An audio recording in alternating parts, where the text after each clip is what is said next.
Welcome once again to the Cow Report, and I'm your host Chuck Lee, and as usual we're coming to you live from the beautiful tire factory right here in Eau Claire, where they used to make the Uniroyal tires. And of course with me is my rusty trusty sidekick. And you worked here for what, Fred, 35 years? No, I didn't. I never worked here at all. Okay, well, I was just checking on.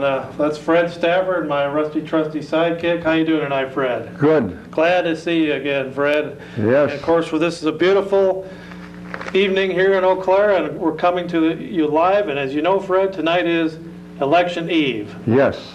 And primary election. Primary election eve in Wisconsin. So we got hundreds of candidates all over the state running, and there's primaries in several other states today too.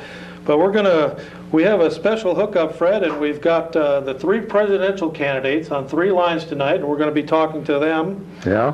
First to President Clinton, and then secondly we're going to be talking to Ross Perot down in Dallas. Of course, President Clinton's in Washington, D.C., Ross Perot is in Dallas at his headquarters there. He's a billionaire running on the reform ticket. And then, of course, the Republican candidate, Bob Dole, we've got him hooked up on the line right from his hometown of Russell, Kansas. So it's going to be an exciting evening tonight, Fred. We're going to get their feedback on this electrifying, exciting evening right here in beautiful downtown Eau Claire. Yes. And we're glad to have you, Fred. Now, what's it, 25 years you've been on the show now with me? No, I haven't. It must be 50 years.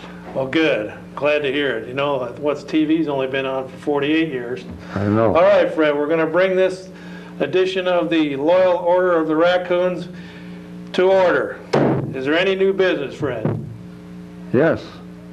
What's that? Well, I just gave you something there on the Clintons allowing so many of these. They're letting thousands of these. What is it? Illegal aliens. Illegal aliens. I was reading it before. 1,000 workers to speed up the naturalization process.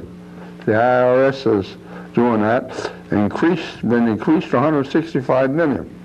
Oh, wait a minute, not the IRS, but you mean the Immigration and Naturalization Service? INS, yes. Okay.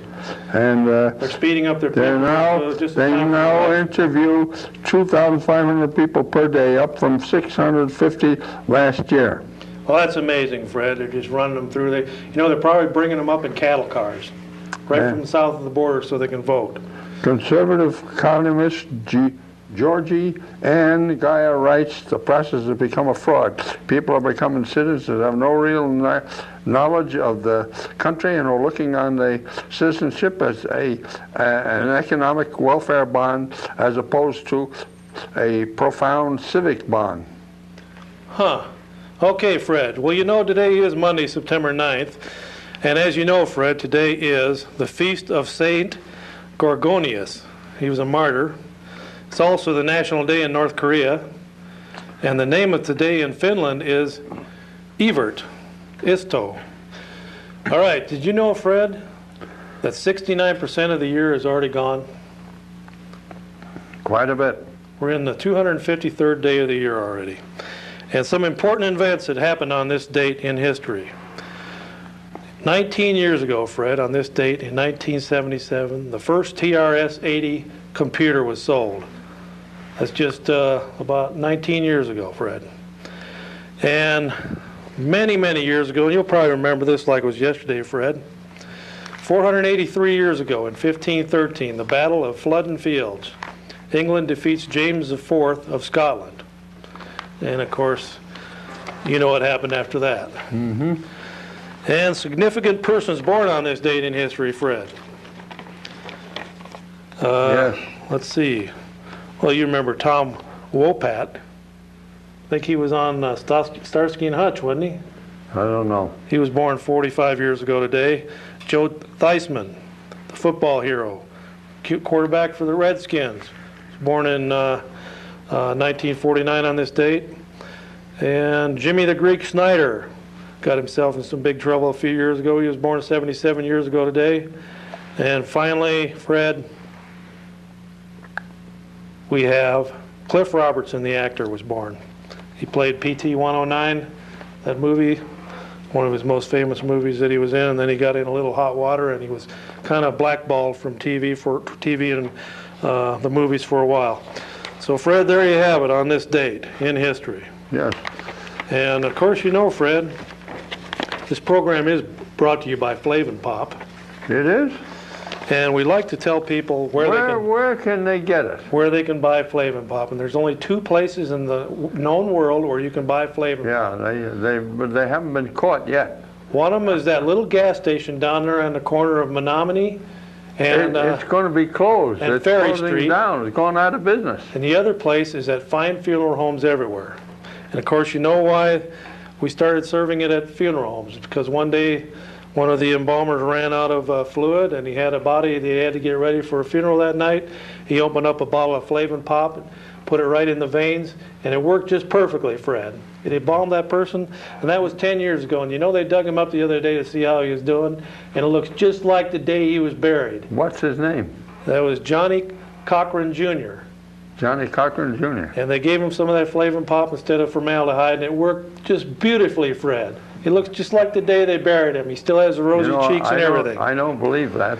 And then the other reason is, Fred, is we sell it at that one gas station. There's only one gas station in the world, Fred, and that's on the corner of Ferry and Menominee, where we sell It's Flavin not going to be open anymore. He's going bankrupt. They're trying to sell it. And you know the reason why we sell it at that gas station, Fred? Because many Nobody years else ago, would cover it. many years Sell ago, it. a guy ran out of gas down about 10 miles north of Durand. He walked all the way up to that gas station, and the gas station was closed, and he found a bottle of Flavin Pop. And he walked all the way back to his car and poured it in the gas tank. And did you know that thing drove for 20 miles on that quart of Flavin Pop? Huh? Yeah. And here it is right here, Flavin Pop, at Fine Funeral Homes and one gas station everywhere. And don't forget it. Fred, do you remember the slogan? Of course, you wouldn't. You'd think after all these years you'd remember the Flavin Pop slogan. Well, I can't remember it. All right, I guess I'll have to sing it. Flavin Pop, I don't drink slop, drink Flavin Pop, the thinking man's drink. And you know, Fred, Flavin Pop builds strong bodies 12 ways. Yeah. So don't forget that. All right, Fred, now we're going to get down to business. This is election eve night, and of course, I think you got some of the local candidates you want to talk about. But first of all, we're going to go nationally right now to Washington to President Bill Clinton, and we have him right here on the telephone. And I'll tell you, Fred, it took some very serious negotiations with the SS, that's the Secret Service, and the FBI and everybody just to get this telephone hookup. It took 3 days to get this lined up, Fred. Yes. So our first question is tonight for the President of the United States, Bill Clinton, is President Clinton, how are you doing tonight? Well, I'm pretty good, Chuck. How are you? Well, glad to hear that, President. I'm a little hoarse, but you know. Well, I know. I understand that. I've read where you, after you give many speeches, that happens to you, and you have to rest your voice. And I read in the paper where you've been resting the last few days. That's right, speeches. That's what it is. It's speeches. Yep, that's it. Great. Now, President, from the convention we just saw on TV here a few days ago, you spoke about a vision for America for the future. Could you enlighten the viewers on what the vision for America is for the future? Well, let me just say this, Chuck. I believe that we're on the right track to the 21st century. We just need to, build a bridge to the future, Chuck. Republicans say they can cut taxes and balance the budget. I disagree. We do need to cut taxes, but if we're going to balance that budget, Chuck, we need to be prepared to do some belt tightening and have some tough spending increases along with that cutting taxes. Does that answer your question? Yes. It sounds like he's going to raise taxes, Fred. Yeah, we're going to increase spending too. We're going to hope that has the dual effect. So you're going to increase spending and raise taxes. Definitely, exactly. That's what'll work. And that'll spur the economy. Definitely spur the economy like you can't believe. The government, that's the government's job to spur the economy. All right, okay, great. Now, I noticed they're right at the height of the convention when everything was going your way and there was all these platitudes and great speeches and everyone was saying how wonderful things were. A big bombshell hit all across the country and in a little tabloid called The Star, and it was about your political consultant, Mr. Morris. Can you tell us what's going on with that situation there? What happened there? Well, Chuck, let me just say this. What Dick Morris did was wrong. It was immoral, and it was disloyal. Basically, it was a betrayal. But I do think, though, the press needs to consider the feelings of the person who was really hurt in all this. I mean, it wasn't Dick Morris who was hurt. There was only one person that was real hurt and really betrayed. And, well, to be honest with you, Chuck, that one person was me. I was the one who was betrayed the most, really, when you think about it. This is on your time. All right, is that Hillary in the background there? Oh, actually, I thought she was in Europe. well, no, this is a political consultant. Yeah, that's right. Morris recommended this woman to be a political consultant, and I'm going to have to run here, Chuck, because she's pretty expensive, about $200 an hour, and that's almost half the price of a good haircut. So, Okay, well, thank you. yeah, I need to run. She's about to teach me how to feel her pain. So, Okay, well, thank you very much, President. We'll let you go then. It sounds like you're in a hurry, and you definitely. evidently you're not in the White House right now. Okay, well, all right, Fred. Well, there you have it, Fred. We just spoke with the President of the United States here on the Election Eve special, President Bill Clinton, and giving us some insight into what's going on there in the Washington area, Fred. And there's always something exciting going on when you're talking to the President. He always has something exciting to talk about. And of course, you know, Fred, there's just so many presidents in the world, and he's one of them. All right. Now, did you have a short paragraph there, Fred, before we go on to Ross Perot? Because we got Ross Perot down there in Dallas, and he's waiting for the viewers of the Eau Claire and the greater Milwaukee area they want to hear what the Ross Perot's got to say about this presidential thing. So you got a short paragraph there? Something? Well, I know that conspiracy, where's the proof? Is there any hard evidence of the insider plot for a new world order? And the conspiracy is doing America's real harm. Long incubating underground has grown into a greatest enslaver of human minds since communism. It irrationalizes thinking on every issue. It kills, turns millions of Americans and against their own country. It undermines our foreign policy by vilifying our government, and that's by every effort by Ira House in Christian Science Monitor. Okay, all right. Well, thank you very much for that insight, Fred. Now we're going to go right to Dallas, Texas, Hello. to the head of the Reform Party, and also that sounds like we've already got him on the phone there, Fred. 1, 2, test. And you can't keep him on the line very long, Fred. This is a billionaire, so we Yeah. got to get right to it. Okay, Mr. Perot, are you there? Yeah, Chuck, it's me. What you need? All right. Well, glad to have you on the program tonight. I know, besides Larry King, I'm about the only other one you'll give an interview to these days. So I'm glad. Told you that. I really appreciate that, Ross. Did Larry tell you that? Who told you that? Yeah, Larry. I had to. Matter of fact, I had to call Larry to get your number. Oh, okay. Okay. Oh, Larry told you that. That's fine then. All right. Well, Mr. Perot, I understand here recently now that you've got a plan where you're going to shut down the IRS. Now, what's the deal on that? Now, I don't know who told you that, Chuck, but basically all goes back to the time that those Black Panthers landed that their helicopter in my estate and tried to kidnap my daughter. Now, we have a poodle, and that poodle's named Fifi. And what Fifi did was she attacked the one kidnapper who had my daughter, and she latched on with her fangs to his right arm, and she wouldn't let go. Now, well, this is a little side note. This isn't an accusation, but the next time I saw Bob Dole, Chuck, interestingly enough, his right arm was completely disabled. So, anyway, back to the IRS thing. April 15th came, and naturally, I took Fifi as a deduction for home security expenses, and the IRS audited me. And that's just another example of their intrusiveness into my life. So I'm just going to get rid of them altogether, just deep six them, if you know what I mean. So you're just going to totally eliminate the IRS when you're president? You bet. Well, that's great. I'm sure all the taxpayers out there are glad to hear that. Well, I You know, know I am. that could very well turn the election in your favor, Mr. Perot. Think so? Yeah. Well, But we'll see. one thing that people are very interested in, though, and they want to know, and for the folks out there viewing, as you can see, my finger still hasn't healed up correctly. I still have that nasty gash in there. And that was from the night that we were down here working late at the here at the factory, Fred, getting out that last batch of tires there we had to get for the Indianapolis 500 there. And you know, That was back in May, and that finger is still messed up. Look at that. Look at that compared to this hand. Now I ask you, is that normal? Can you believe that? All right. Okay, Mr. Perot. Are you still with us? I'm still here. Now, did they send all those jobs to Mexico, didn't they? Well, my rusty trusty sidekick here, Fred, was just telling us that there's all the jobs are going to Mexico, but they're shipping a bunch of aliens up here to vote in the election. Well, that is, I can understand that. I'm sure the Black Panthers are probably behind that, too. Yeah, I'm sure they are. I didn't even know they were still out there. Well, anyway, Mr. Perot, you know, you've been accused, in '92, you were accused of pretty much, see there, look at that finger. Now I ask you, does that look damaged or not? I can't see your finger. Look at that compared to the other one. See how normal the other one looks? It's amazing. That thing never did heal up, Mr. Perot. All right.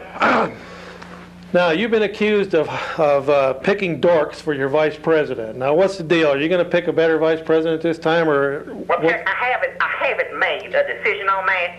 But what I will say is we are considering many great residents of America for that job, like Mikhail Gorbachev and Boutros Ghali. The thing for sure here that whatever number two in the Perot administration will have, they will have a certain quality and ability to shut up and let me do the talking, since I am the smarter one by far. All right, okay, well that answers that question. And finally, Mr. Perot, I know you're in a hurry, you got to get back to your computer business. I know you made your billions off of contracts with the Who told you that? with the federal government. Well, that's what I've read in the papers anyway, that you made your millions off federal David contracts. Frost tell you that? Well, I read somewhere where Al Gore said I something found about. David Frost's name on that there list. Al Gore, too. Yeah. Now, what's the story here about the Constitution? Are you planning on actually changing the Constitution if you get elected? Who told you that? Well, did George Bush tell you that? Or did Rush Limbaugh say that? That's not what I said. What I said, Chuck, was that I would do away with it entirely, Chuck. Constitution, smoosh, and heck, it's written by a bunch of guys who wore white wigs, Chuck. Now, let me ask you, should we trust, are we alive, to men who wear white wigs? It's just common sense. Now, we have a 10-point plan myself to run the U.S. government, and you needn't worry about its contents, because that's for me to know. I'm smarter than you anyway, Chuck, and if you think different, then we'll just compare bank balances a little later, okay? All right. Okay. Well, thank you, Mr. Perot. I know you have to get back to those computers, and I hear you have a very... See to that list soon, Margot. Okay, I know you have a very hefty contract coming up here that you cut a deal with China, I understand. You're Who gonna told you that? you're gonna buy some Chinese computers and I'm bring leaving. I don't have to listen to this. and put American labels on it. That's what Al Gore accused you of. But anyway, I guess he's gone, Fred. So there we have Ross Perot from Dallas, Texas. He couldn't stand the heat, so he got out of the kitchen. Okay, Freddie. Before we get back to our final candidate, who is Bob Dole, and you know, he's a humble war hero from Russell, Kansas, Fred, and he's went back home tonight to rest up before he makes his final assault on becoming the President of the United States, and this, I think, is his third or fourth try at it. Actually, he was the vice presidential candidate 20 years ago, in '76, when he ran with Gerald Ford. Yes. And then he ran again in, what, 84? Or was it 88? 88. 88, he ran against Bush and lost, and so here he's running again in '76. So he was in the Senate and the House for many, many years, Fred, protecting the rights of Americans against foreign intrusion, both domestic and foreign. Yeah. And so, Fred, before we get to Howard Phillips, that's the guy to vote for president. before we get to the future president of the United States, we just wanted to remind people here, and now that the president's off the air, I can bring this up. I have an article that I'm going to read afterwards. It says here, Hillary Clinton puts out a contract on Dick Morris. So that'll be very interesting reading here after we talk to future President Bob Dole. So we better get right to that, Fred. And are you there, Senator Dole? Bob Dole's here. Bob Dole's here. He's sitting right here talking to you, Chuck. And we're calling you all the way from Russell, Kansas. How's everything in your hometown? Well, Bob Dole's hometown's doing just fine, Chuck. Okay, well, Bob, I can call you Bob, can I? You can call me Bob Dole. I call myself Bob Dole. All right, well, Bob, you know, I looked at the latest polls, and they show you actually being down in the polls 15% I saw in a poll today. What's your actual chances of winning in November? Are you serious? Bob, Chuck, Bob Dole's not stupid here. Bob Dole knows he's got about as good a chance as Bill Clinton passing McDonald's without a pit stop. Look at the polls. I mean, 15 points down. One thing though, Chuck, I'm not a quitter. We're gonna debate that loser, and we're gonna fry him like Tyson chicken. All right, what's that noise over there? Okay, we got an unusual noise here. Yeah, that might be my pacemaker. Might have to turn that monitor down there. Okay, that's just a little bit of technical difficulties here, and of course we have Roy Rogers Hoff running the equipment in there, and he is the great-great-grandson of Ulysses S. Grant on Abraham Lincoln's side. Yeah, turn that down there. There you go. Okay, Mr. Dole, sorry about that technical difficulty. No problem. Well, President Clinton made a lot of political hay here just a few weeks ago about this whole smoking issue and kids. Can you tell us what the real scoop is on kids and smoking? Well, I don't want kids to smoke at all. Clinton's just limited to tobacco here, Chuck. He'd rather have them smoking the same crap he's been smoking for 4 years. And one thing I think Clinton really wants to do is give your kids free cigarettes at school. Give them condoms, give them cigarettes with long filters, teach them how to have safe smokes. And I don't want them to smoke at all. I'd teach them how to chew, basically. And I'm not one of them trickle-down Republicans either. I believe we need to teach them how to spit properly too, so that the juice doesn't kind of, float down their throat and chew a hole in their stomach. Well, that's a very good answer. Of course, I thought about it a lot. President Clinton said that he never inhaled. Well, he did swallow, I bet. I'm sure he swallowed it. Okay, and finally, sir, here we'll let you get back to the campaign trail. I know you're heading down the home stretch, you and that excellent choice in Jack Kemp. Pulling that quarterback out of left field, and Watching this game, though, I think I might get Brett Favre in there as my running mate next time around. Talking about a Hail Mary pass, when you picked Jack Kemp, you made the Hail Mary pass there. Well, anyway, we got a serious situation over there in the Middle East once again. Iraq has got things right on the front burner again, and of course I predicted several weeks ago that President Clinton would stir up something in the Midwest, or look for something in the Middle East that was stirred up, so that he could gain some political hay out of that. And so he's created his own little war over there, and now we're entangled in something in Iraq. What would you do in this Iraq situation? Well, I wouldn't be such a two-faced wimp, I'll tell you that. Bob Dole believes in new foreign policy, and what we're calling it, Chuck, is the Dole Doctrine.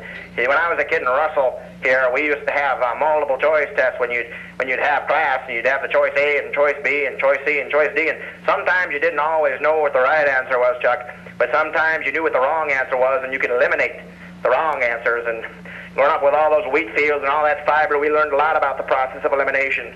And basically, that's what I'd like to do to Iraq. I'd say wrong answer and bear down and expel them like a stubborn bowel obstruction. What else? What else do we have all those extra missiles lying around for? Well, Bob, we really do thank you for being a proud American. And Fred, you got any questions for President Dole? I don't think he's going to win. I don't think I'm going to win either, Fred. Like I said, better chance of Clinton stopping at McDonald's or passing by McDonald's without stopping in for a pit stop. Well, I know you're very busy, and you got to get back to the campaign trail and get back there and slug it out against the Gore and the Clinton bunch there. And we wish you the best of luck, future president. And, all right. Well, thank you, Chuck. All right. Thank you very much for your time, and good luck on the campaign trail. Good evening. All right. Good evening. Okay, there you have it, Fred. We interviewed the three candidates that are running for president. You got another one running. His name is, and you just had his there before, Howard Phillips. Well, Fred, well, Fred, there you go again. There you go again, Fred. Yes. Jack, he doesn't have an ice cube's chance in hell of getting anything, He's Fred. got an ice You're wasting your just vote. as good a chance as some of the others. How do you figure? Yeah, maybe the Natural Law Party. That's about it. You might get No, many you votes. got some other candidates too that you didn't interview tonight. Well, Fred, we interviewed the three major candidates. Well, you got one, and I talked to a few people, and they're going to vote for him. Brown of the Libertarian Party. You and about 12 other people. I'm not going to vote for him. Okay, Fred, 70 years ago, NBC was created by RCA. Isn't that amazing? Mm-hmm. 1926. Where were you at in 1926? I was here. I was in Long Island. Well, that's probably where they created it at, out east. Well, that was in New York. 1926 NBC, the National Broadcasting Company, was created. I suppose that was for radio, Fred, because TV didn't come along until the late 30s and early 40s. In the 50s, they used to have some good conservative programs on TV or on radio. And did you know, Fred, on this date in 1944, Bulgaria was liberated from Nazi control, and it's called National Day now. And also, on this date in 1943, Italy surrendered to the Allies. That was a happy day for, I'm sure, for the Vatican and for all of Italy over there to get that albatross off their necks. Hooking up with the Nazis was the worst thing they ever did. They still aren't. They still haven't lived it down. Oh. Here, 53 years later. Okay, Fred, we got some serious problems here. First of all, ENDA, that's the ENDA, would usher in a national homosexual agenda, says Robert Knight, Family Research Council Director of Cultural Studies. ENDA would usher in, he says here, gay jobs bill threatens freedoms of religion, conscience, association, and speech. You're going to have to turn down that headphone, or that thing's what's squawking. Okay, the Employment Non-Discrimination Act, H.R. 1863 and S. 972, is a radical change in workplace discrimination law, said Robert Knight. This legislation, sponsored by Senator Ted Kennedy, is currently under consideration in the Senate and could be voted on at any time, so we got to watch it, Fred. What is being described as a harmless gesture of tolerance towards homosexuals in the workplace is actually a mighty weapon to be used against both employers and employees who believe that homosexuality is wrong. This gay jobs bill threatens the freedoms of religion, conscience, association, and speech, Knight said. ENDA puts children's camps, Christian and Jewish-owned businesses, and many other institutions in the crosshairs of the homosexual activist lawyers. At its root, Knight noted, ENDA would distort the concept of civil rights by creating an unprecedented behavioral component whose outer limits cannot even be imagined. The so-called religious exemption in Kennedy's amendment is so narrow that it will leave millions of devoutly religious Americans exposed to the heavy hand of big government. ENDA's sweeping protection based on sexual orientation eliminates any legitimate questions as to appropriateness of sexual behavior. ENDA guarantees an onslaught of costly litigation, which could hurt small businesses most of all. ENDA paves the way for quotas based on sexual preference, regardless of a provision that stipulates that no quotas are allowed. And if you'll remember, Hubert Humphrey's promise in 1964 that the Civil Rights Act would never lead to quotas. ENDA prohibits employees from disciplining or taking into account in any way sexual activity on or off the job by an employee. The term sexual orientation is infinitely expandable. Defines sexual orientation so broadly that all sexual proclivities, from pedophilia to bestiality to bisexuality, are given special protection and therefore moral status on a par with sex within marriage, and suggests the federal government is officially supportive of sexual promiscuity, since bisexuals by definition have sex with more than one person. People want homosexuals to have the same rights, not more rights, in the workplace as anyone else, Knight said. The federal government has no business ordering millions of Americans to accommodate behavior that they believe is wrong and destructive. And that comes off the internet from the Family Research Council, and they send me a press release just about every day, Fred, and that's from their Washington office.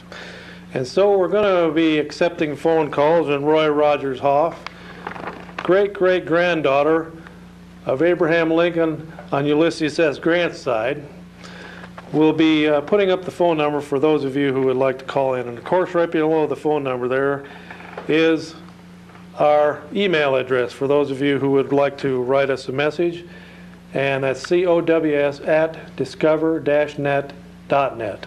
And you can leave a message right on the email there, and we'll do just like we're going to do now. We'll read that email address on the air, or that message on the air.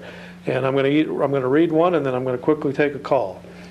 Okay, Fred, this is from BAHR, and he's on DiscoverNet too.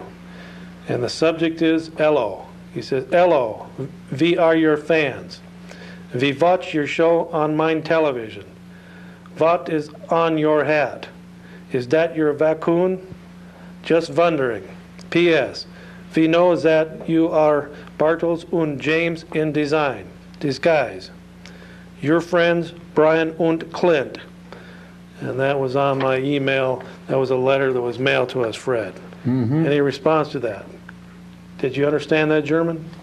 Yeah. Okay, and then there was the other one here was Fred. This one here is from Scott. And he's also on DiscoverNet. It says, Yo, I am in mega rock band from Proud Mother Russia. You are capitalists suck. In proud communist times, we had big arena too where such people as Scorpions and you AC/DC played drug rock songs. Now in poor capitalist suck days, we have no more drug rock bands and once proud Russian youth are sad. Comrade Yuri say we should have proud arena again, so great AC/DC as you can play, as you say can play, how do you say, ball breaker. Now that I live in America, I am proud to have city with proud capitalists suck arena, else we crush you. And that was on my email, Fred. That was an email message. And could you understand that one, Fred? Well, that don't sound like something that'd be worth understanding. Okay, Freddie. Well, as you know, the counties came out here in the Sunday, August 18th Paper Leader Telegram headline on the city region page. County brings down costs, and it goes through a whole list of things that they've done to bring down the costs of county government, and a whole other big list of things that they want to do. A partial list of things that are partially done, and a list of things that are not done.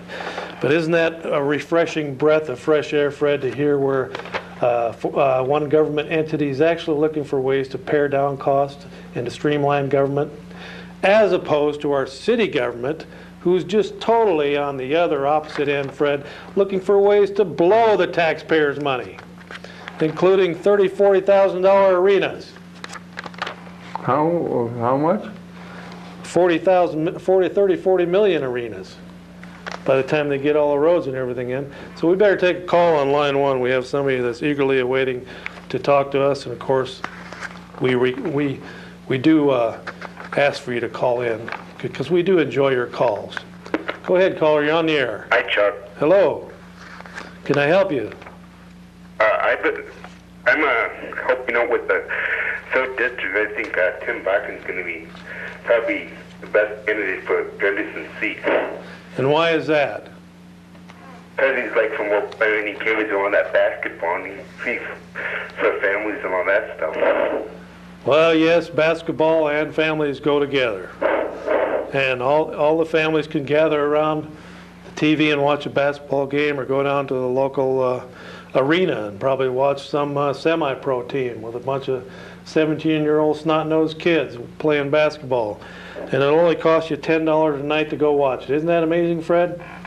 Basketball makes for a good candidate. I never could figure that. There was a guy that ran for state assembly not too long ago that was kind of living off of his brother's baseball history and fame. But that's no reason to elect him to be an assemblyman. And now here we have a guy running for U.S. Congress who's saying because he can shoot baskets that we ought to elect him to the United States Congress. There's more to it than that, Fred. Yes. There's things about balancing the budget and lowering taxes and giving us less government and more freedom for individuals instead of more government and less freedom for individuals, Fred. It's a clear line there of demarcation between more government and less government. Yes. Between more taxes and less taxes. Yes. Between balancing the budget and making it such a mess that your great-great-grandchildren will be paying for it, Fred. That's what the difference is between the parties. It's nothing to do with basketball. Okay, do we have somebody on the line there? All right, Fred. Well, in Saturday's paper, September 7th, Fred, the city council is now touting an arena referendum. And we broke the story right here on this show, Yes. calling for a referendum because the city was spending thousands of dollars of taxpayers' money on all kinds of surveys and stuff. And one survey came out so bad that they had to spend a bunch of thousands more to go in there and doctor that survey to make the second one look better, Fred. And of course now, the city council is trying to shove down the city of Eau Claire's throats the belief that almost 600 jobs are going to be created. I'd like to know what kind of jobs these are going to be. Sweeping the arena floor? What are they going to do with 600 people? Are these all going to be local Democrats that are hired for these jobs? Because that's the way things run in this county, Fred. You got to be a Democrat and you got to be pro-union to get hired to the city. Yes. Or to a county job. Or to a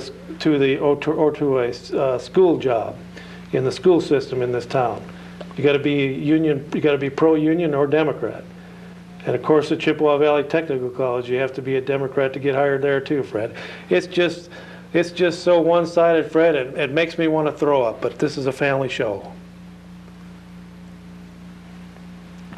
Anyway, getting back to the issue at hand, Fred. The council now wants to have a referendum. Now, what I predict next is that they'll probably want to have it on a Saturday when everyone's up north hunting or something like that. They'll probably want to sneak it through then, just like they did that school board referendum when the $27 million to build all those white elephant schools. So we better take a call here, Fred, before I get off the subject. Go ahead, caller, you're on the air. Hi, Chuck. A pleasure to talk to you. Yes, how you doing? Real well, thank you. Great. Listen, I got a question for you very quickly. Is there any possibility that you could get Ross Perot back on the phone? I'll tell you, that could be tough. Did you have a question for him? Well, yeah, I think I've got a tremendous suggestion. I think that if he simply names the right vice presidential candidate, that there would be no possibility that he could get in the way of Mr. Bush. If he simply got the right guy, he would become a non-entity. Well, who would you suggest? Well, I was thinking about Fred Stafford. Fred Stafford and Ross Perot. Now, there's a ticket. No, I wouldn't run with Ross Perot, unfortunately. Well, you know, Ross Perot is he's for keeping jobs in this country and keeping illegal aliens out. Well, I know now he wants to get rid of the IRS. You heard it right here, Yeah. exclusive. Right. But you don't want to run with him, Fred. No, sir. All right, well, Fred doesn't want to put his money where his mouth is. He's All right. Sorry to hear that. It'd be a great ticket. he's gonna stick with Howard Phillips, him and about 12 other people. Don't know, Fred. Look, if there's going to be a career for you, it's going to be as Ross's running mate. That's it. No, I'm not Just looking think of the to fringe benefits, Fred. Yeah, I know. Well, thanks a lot, caller. We do Have a good appreciate your evening. input. Bye-bye. Okay. Well, you know, Fred, what do you think about this here deal now where they're going to have this referendum? They're finally, you know, the city council here, Fred, they're such big spenders and so far out on the left. They could care less about the senior citizen center that's just begging for funds so they can build. They cleared off that land up there on Bellinger, and there it sits. They can't raise enough funds to build a senior citizen Well, center. they're raising it. They're little by little. Now, people like you ought to be more worried about that than any arena where you're going to have... I'm not worried about getting an arena. I hope we don't get one. I think it'd be a big mistake. Snot-nosed kids playing hockey in there, and they're going to expect the people to throng in for miles around to see a bunch of 17, 18-year-old semi-rookie pros playing hockey. They couldn't make it in the big league, so they're going to try and make it here in Eau Claire, and we're going to spend $8 to $10 a night for 40, 50, or 60 or 70 nights I'm not going to be one of the ones to do it. And that's No on way. top of, Fred, that's on top of we already have at least 2 ice arenas here in town now that they can't fill. Yeah. The Hobbs Arena over in, do they ever have ice skating over there in the one in Altoona? The Hobbs I don't Arena know. there? I don't think know. they do, and the one here in Eau Claire has 2 different areas where you can ice skate. They've got hockey in there. The only time they can fill it up is when they have high school games. It's a big white elephant. All it's going to be is a playground for the college kids, but unfortunately the college kids are only here 9 months. What are you going to do about the other 3 months when it goes in the red? Hundreds of thousands of tax dollars. And of course we're going to have 600 people, and some of them are going to be making upwards of $100,000 a year. Who's going to pay for that? I'll give you one answer, Fred. Who's it going to be? The taxpayers. Right on the nail, right on the head. Go ahead, caller. You're on the air. Hey, Chuck, you remember about 3 months ago when you were complaining about the school system habitual truancy? Yeah. What's up now? Well, see, I'm a student at North, and they fixed the old attendance policy, and it's quite a bit different now. Well, good. I'm glad they listened to my show. What'd they do? Well, it's a much stricter policy now. Detention is served pretty regularly. Let's see, tardiness is served with detention. And just like you to know that the students of North, in protest of this new policy and in protest of the badge policy of next year, are going to have a walkout September 19th between 3rd and 4th period. Where are you going to walk to? Home.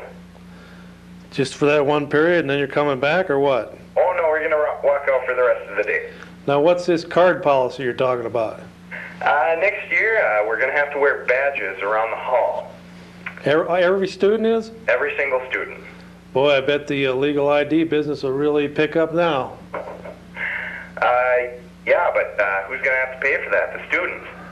Well, of course they are. The students always have to pay in this administration. This administrator that they brought in and said was a great Christian reformer, was going to do wonderful things. All he is a lackey for the local teachers union, and he's almost doubled the budget in 10 years, the school board budget. Now I ask you, ladies and gentlemen, has he doubled the quality of education in this area? No. I rest my case. Well, we want to thank you for calling in. So is there any turmoil up there? You know, I was going to ask you, there was some gang activity up there at North last year. How's the gang situation look up there now that school's back in?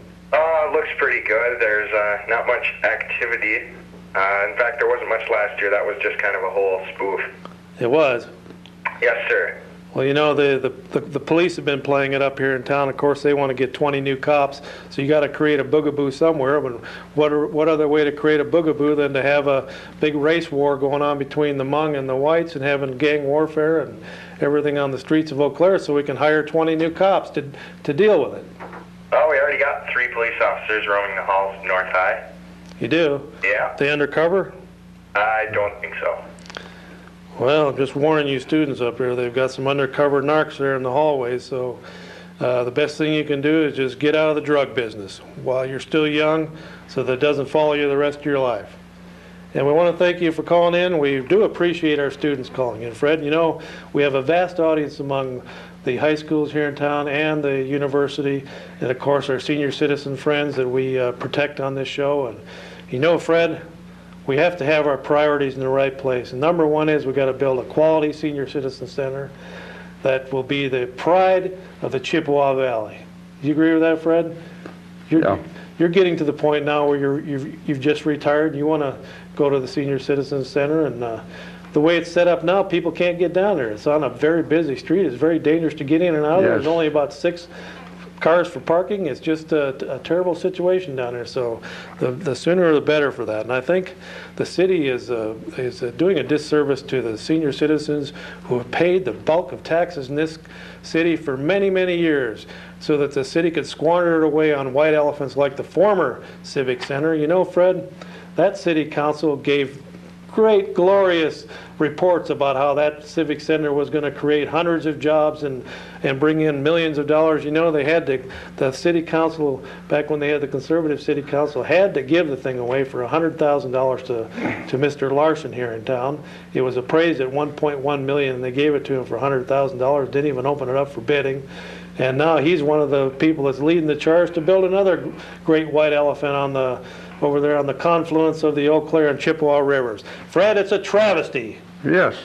All right. Glad you agree. Go ahead, caller. You're on the air. Guys, I'm sorry to call back in, but Fred's refusal to get on the ticket with Mr. Perot is really breaking me up. Well, that's too bad. Well, Fred, you're the only person I know who could get Ross to listen to reason. I don't know if he'd listen to my reason, unfortunately. But if you accepted the vice presidential nomination, he would certainly listen to you, wouldn't he? I don't think he listens to anybody. Okay, well, we'll see what we twist Freddie's arm there and get that straightened out. Okay, Freddie, what do you got? A gem there, a little paragraph of a gem there? I see maybe why Dick Morris's resignation didn't create more lasting sensation than it did. It didn't lower the Clinton average very much for their top campaign strategist to be caught sharing secrets with a prostitute. What would have destroyed any other presidency is almost routing as one instead of repudiating Morris. The Clintons offered him their sympathy, and Al Gore spoke of his ordeal. And that was sharing secrets with a prostitute. Who did that? That was Morris, Dick Morris, his Clinton's advisor. Huh. Okay, Fred, well, we're sorry to hear that. Do you want to say something about the election there? Well, Freddie, we got to, first of all, I already brought this up. We're going to take another call here in a minute, but first we got to get this. Fred, this is hot off the internet. This is very serious business here. It just came out Sunday evening, and we're going to have to deal with this right now, Fred. And it was a shock to hear it, but Hillary Clinton puts out a contract on Dick Morris. Of course, you just brought up Dick Morris, caught with a $200 prostitute. Or didn't get caught, but he was exposed, and he's letting her listen in on the president and kind of compromise the president. Of course, we talked to the president tonight, and it sounds like there's still some shenanigans going on out there. Okay, anyway, Hillary Clinton contracted with 3 government thugs to kill Dick Morris. The planning of the hit began well before the star started talking to Dick Morris's hooker girlfriend, Sherry Rowlands. Apparently, Morris gave Hillary too much competition for the ear of the president. At the Democratic National Convention, Hillary Clinton leaked the statement that Dick Morris was depressed and suicidal because of the star's reporting of his affair with Sherry Rowlands. This statement was not accidental. She was planning to kill Dick Morris right after the Democratic Convention. The 3 government thugs have confessed to working for I-3 out of the Pentagon. What is I-3? Who do they normally report to? What is the Pentagon doing with hit squads on its payroll? Is the murder of the White House official standard operating procedure for elements of the military? Those are some very serious questions, Fred. Under gentle persuasion, one of the thugs described how the hit was going to go down. Dick Morris was going to commit suicide with a pistol. He was going to pull the trigger himself, much like in the Bosch murder of Vince Foster. At the time of the Vince Foster murder, the story was also leaked that Foster was depressed and suicidal, even though a number of people had already given statements that contradicted this characterization. Did the same 3 thugs also kill Vince Foster? Hillary Clinton now stands exposed for the scheming, murderous adulterer she is. Is there enough evidence to charge her with murder 1? That's for Kenneth Starr to figure out. And William Perry can, in the meantime, explain what he's doing with I-3 hitmen on the Pentagon payroll. And that was printed over the internet September 8th, 1996 by Washington reporter J. Orland Grab, who's had some of his articles published in I think the Wall Street Journal and several other places. That's some pretty serious stuff, Fred.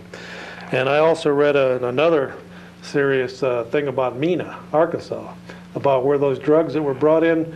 Remember the scandal about how the guns were shipped down to the Contras fighting the Sandinistas in Nicaragua, and on the exchange trip, cocaine was brought into Mena, Arkansas. Well, Fred, from Mena, Arkansas, that cocaine was sent directly to John Gotti and the Mafia in New York. So that would tie it in on why all these people in the Clinton administration and around Mena, Arkansas and Little Rock, Arkansas are coming up dead with bullets in the back of their head and thrown off cliffs and jumping off bridges. It ties right into the John Gotti Mafia, and that's par for the course for them guys. They don't like what you're doing, and they can't stop you one way. They'll just put a bullet in your head. That's how the Mafia works. And the Clinton administration now, there's some threads that are tying them in with the Mafia, Fred, and it's very serious stuff. What do you think about it? That is serious. I know. Of course, John Gotti now has been silenced. He's doing life in one of the most heavily fortified prisons in the world in Marion, Illinois, federal penitentiary there. And that's where he's locked away, and he's been silenced. Of course, if he even opens his mouth, he'll be executed by one of his fellow prisoners. Okay, go ahead, caller. You're on the air. Yeah, I just want to let you guys know that the Packers were winning 30-7.5. Well, that's great. That's I'm sure nobody's watching, though, because of the lopsided score. But, of course, when the Cow Report's on, even Packers fans watch this, and evidently you must be a Packer fan. Yes, sir, I am a Packer fan. So we thank you for tuning in, and they say the score is 32-7. All right, and who are they playing again? The Philadelphia Eagles. Oh, I thought they were playing some high school team from Green Bay. All right, well, thank you about that. Now, did you have a question for Fred or I? Yeah, I want to know has he talked to Perot, and if so, why did Perot not take him for vice president? Okay, Fred, what's the deal there? People want to know. I don't know. Why aren't you on the ticket with Ross Perot? I'm not interested. Well, remember and that? I think we ought to get down to the election that's coming, the primary coming up tomorrow. All right, Fred, we got about 9 minutes left. We got a lot of primaries coming up tomorrow. Of course, in the 7th Congressional District, we have Scott West, who won the primary last year on the Republican side, running with a guy named Donald Schloman, or against a guy named Donald Schloman, and another unknown guy that probably very few of you have seen on public access, Senator Dave Zine. So that's the three-way, pretty much the serious three-way race there. There is another guy running from I think from the Wisconsin Rapids area. I can't think of his name offhand. But the two main competitors, see, Don Schloman, I called him, and I checked with the Federal Elections Commission to see what the money situation looked like for these candidates. You know, Schloman blew $53,000 before June of this year. And no one's even heard of the guy. The surveys show he's only got 2% name recognition. How can you blow $53,000 before even June of the primary season and not have people know you? I only spent $3,000, Fred, on my whole campaign, and I got 3,000 votes. This guy only doesn't even show a bleep on the political screen out there after blowing $53,000. All right. It's amazing. Well, anyway, I predict right here, Fred, that in that three-way race, which actually is a two-way race between Scott West, who ran against Obie, and we've had him on this show several months ago, I predict now that it's going to be a squeaker, but Dave Zine is going to win that primary. How do you see that one, Fred? Well, I think it's going to be interesting and going to be a close race. Probably be close, but I think Dave Zine has the fire in the belly, and he has the will to go out there and campaign from 5 in the morning till 9 at night, whereas I don't think you'll find many candidates who are actually willing to do that. And I've worked in 3 or 4 of Dave Zine's campaign, and he is a tireless campaigner. That's why I'm giving him the edge. Okay, in the 3rd Congressional District, on the Democratic side, we have a three-way race, three-way race. Four-way. Three-way actual viable candidates in Tim Bakken, Ron Kind, Lee Rash. That's the 3. Where do you see it, Fred? Well, and Mark Weinhold. He's the 4th. And I think there's a man down in Hazel Green that's running, but I don't know how far he's going to get. He incidentally is pro-life. Okay, he's going to get only one of them. He's going to get about 12 votes. So anyway, 3rd District, who do you see? Is it going to be Lee Rash, Ron Kind, or Bakken from the Eau Claire area? It might be Lee Rash. I see this as an upset. Lee Rash has been running now for over 2 years. I ran against him back in '94 and debated him. I see this as an upset. I see Ron Kind, a former football star from the La Crosse area, and now an assistant prosecutor in the DA's office in the county of La Crosse, as the upset winner there in that race. On the Republican side, it's a landslide in the favor of Harsdorf against a minor candidate from the Onalaska area. Okay, Fred, in the assembly race, 68th Assembly District. Rob Krybick. No, he's not in the 68th. On the Republican side, we have Chuck Schaefer, Violet Dawes, and what's the other guy's name? Wood? Jim Wood? Jeff Wood. Jeff Wood. Okay, Fred, how do you see that race? Well, I like Violet Dawes, but I don't think she's going to make it. She'll be able to pull it off. Okay, Fred, in that race, I see this as Chuck Schaefer going to win that mainly because he got the endorsement of the Wisconsin Right to Life.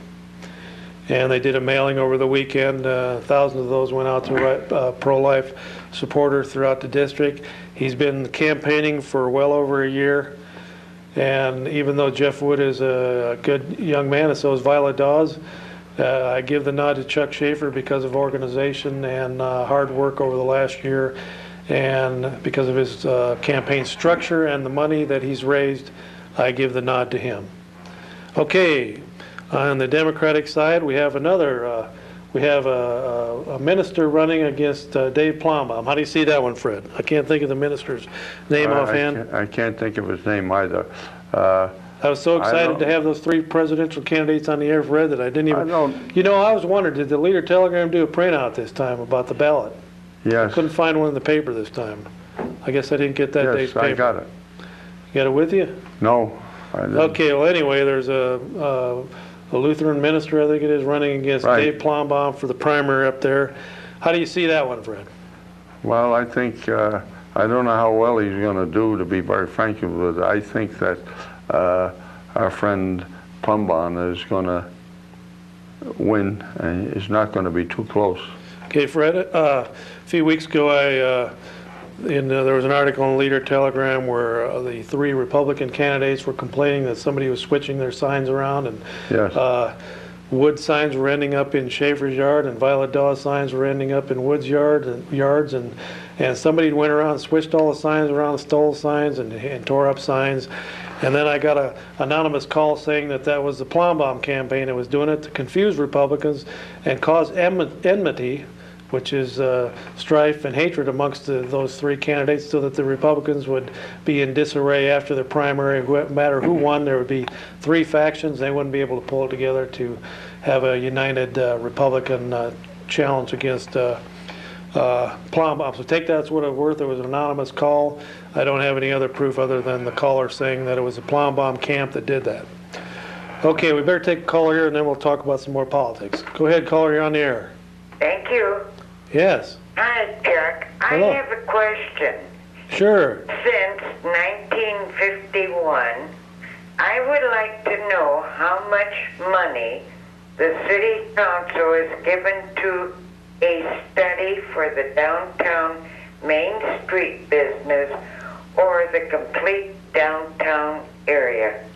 It must be a fantastic sum. Could you find out what the total would be? If you add up all the studies they did with the former Civic Center, and they finally built that after a bunch of brouhaha and hubbub about all the great things he was going to... No, but I mean, go back to 51.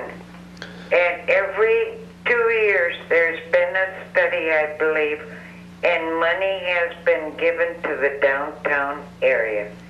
I bet it's well over $1 million. Well, you know, it's probably put a lot of money in some of these sweetheart contracts to do all this consulting work. That's what I'd like to have you see. Can you get a grand total? If you can, I'd appreciate it.